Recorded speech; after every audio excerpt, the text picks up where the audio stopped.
ఆంధ్రప్రదేశ్ ప్రభుత్వం వక్ఫ్ బోర్డును శాశ్వతంగా రద్దు చేసిందని కొన్ని రాజకీయ పార్టీలు చేస్తున్న ప్రచారంలో ఏమాత్రం వాస్తవం లేదు. నిజానికి గత ప్రభుత్వ హయాంలో జరిగిన తప్పిదాలను సరిచేస్తూ సరికొత్త వక్ఫ్ బోర్డును ఏర్పాటు చేస్తూ ఆంధ్రప్రదేశ్ ప్రభుత్వం చర్యలు తీసుకుంది. వక్ఫ్ బోర్డుకు సంబంధించి గత ప్రభుత్వ హయాంలో లోపభూయిష్టంగా విడుదలైన జీవో నెంబర్ 47ను ఉపసంహరించుకుంటూ 2024 నవంబర్ 30న చంద్రబాబు గారి ఆధ్వర్యంలోని కూటమి ప్రభుత్వం జీవో నెంబర్ 75ను విడుదల చేసింది. వెనువెంటనే జీవో నెంబర్ 77 విడుదలైంది కూడా. ఈ జీవో ప్రకారం వక్ఫ్ బోర్డు నూతన సభ్యులతో ఏర్పాటైంది కూడా.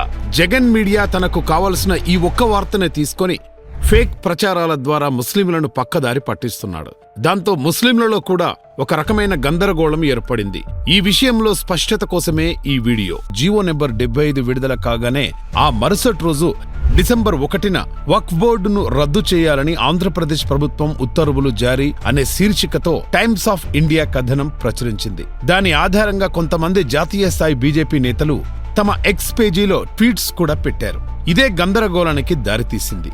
అయితే ఏపీలో వక్ఫ్ బోర్డును రద్దు చేశారు తప్ప శాశ్వతంగా ఎత్తివేయలేదని ఫ్యాక్ట్ చెకింగ్ తో తేలడంతో ఇదే విషయంపై టైమ్స్ నౌ తన అధికారిక ఎక్స్ ఖాతాలో వీడియో కూడా పోస్ట్ చేసింది. ఈ నేపథ్యంలో అసలు సంగతేంటో ఇప్పుడు తెలుసుకుందాం.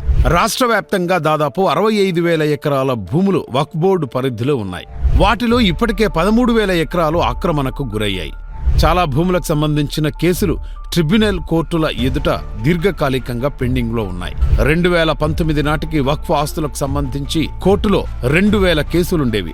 జగన్ హయాంలో ఆ సంఖ్య 5,000కు చేరింది. అంతేకాదు, జగన్ ల్యాండ్ టైటిలింగ్ యాక్ట్ భూముల రీసర్వే తర్వాత రెవెన్యూ రికార్డుల్లో వక్ఫ్ ఆస్తులుగా రికార్డు చేయకపోవడాన్ని కొందరు వైసీపీ నేతలు అనుకూలంగా మార్చుకున్నారు. 30,000 కోట్ల విలువ చేసే 31,593 ఎకరాల వక్ఫ్ భూములను జగన్ ముఠా వివాదాల్లోకి నెట్టింది. ఇకపోతే 2023లో వక్ఫ్ బోర్డు కాలపరిమితి మించడంతో 2023 అక్టోబర్ 21న అప్పటి జగన్ ప్రభుత్వం వక్ఫ్ బోర్డు ఏర్పాటు కోసం 11 మందిని నామినేట్ చేస్తూ జీవో నెంబర్ 47ను విడుదల చేసింది. ఇందులో అనేక అవకతవకలు జరగడంతో కొందరు రాష్ట్ర హైకోర్టును ఆశ్రయించారు. దీంతో వక్ఫ్ బోర్డు చైర్మన్ ఎంపిక ప్రక్రియ నిలుపుదల చేస్తూ హైకోర్టు 2023 నవంబర్ 1న మధ్యంతర ఉత్తర్వులు జారీ చేసింది.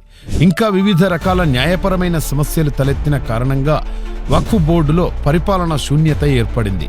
దీన్ని ఆసరగా తీసుకుని వక్ఫ్ ఆస్తుల కబ్జా కొనసాగింది. ఒక కర్నూలు జిల్లాలోనే 2,500 ఎకరాలు కబ్జా కోరల్లో చిక్కుకున్నాయి. అన్నమయ్య జిల్లాలో 162 ఎకరాలు అన్యాక్రాంతం కావడంపై మైనార్టీ కమిషన్ ఆదేశాలతో విచారణ కూడా జరుగుతోంది.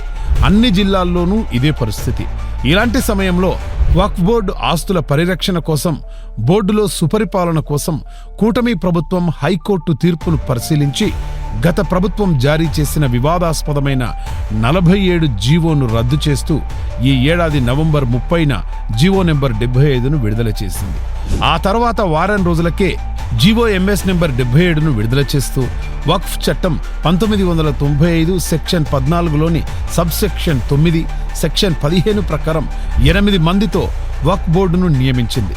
ఎన్నికైన సభ్యుల కోటాలో ఎండి రుహుల్లా ఎమ్మెల్సీ, షేక్ ఖాజా ముతవల్లీలను నియమించింది. నామినేటెడ్ సభ్యులుగా మహమ్మద్ నజీర్ ఎమ్మెల్యే, సయ్యద్ దావూద్ బాషా బాక్వి, షేక్ అక్రమ్, అబ్దుల్ అజీజ్, హాజీ ముకర్రాం హుసేన్, మహమ్మద్ ఇస్మాయిల్ బేగులను నియమించింది. వక్ఫ్ చట్టం 1995లోని సెక్షన్ 14లోని సబ్ సెక్షన్ 8 ప్రకారం ఆంధ్రప్రదేశ్ రాష్ట్ర వక్ఫ్ బోర్డు సభ్యులు తమలో ఒకరిని బోర్డు చైర్పర్సన్ గా ఎన్నుకుంటారు. ఆంధ్రప్రదేశ్ రాష్ట్ర వక్ఫ్ బోర్డు సభ్యుల పదవీకాలం సెక్షన్ 21 ప్రకారం ఉంటుంది. వైసీపీ హయాంలో వక్ఫ్ బోర్డులో ఉన్న ఎండి రుహుల్లా ఎమ్మెల్సీ కొత్త బోర్డులోనూ ఉండటం విశేషం. అంటే కూటమి ప్రభుత్వం వక్ఫ్ బోర్డును రద్దు చేయలేదు. కేవలం వక్ఫ్ ఆస్తులను సంరక్షించగల నిజాయితీ గల చిత్తశుద్ధి వారితో బోర్డును పునరుద్ధరించింది అంతే. మరి వైసీపీ బాధ ఏంటి అంటే అందరికీ తెలిసిందే. కూటమి ప్రభుత్వంపై ప్రజల్లో అవాస్తవాలను ప్రచారం చేయాలి. టీడీపీకి ఎల్లప్పుడూ అండగా ఉండే ముస్లిం మైనారిటీలో ఏదో ఒక రకంగా భయం, అనుమానం పుట్టించాలి.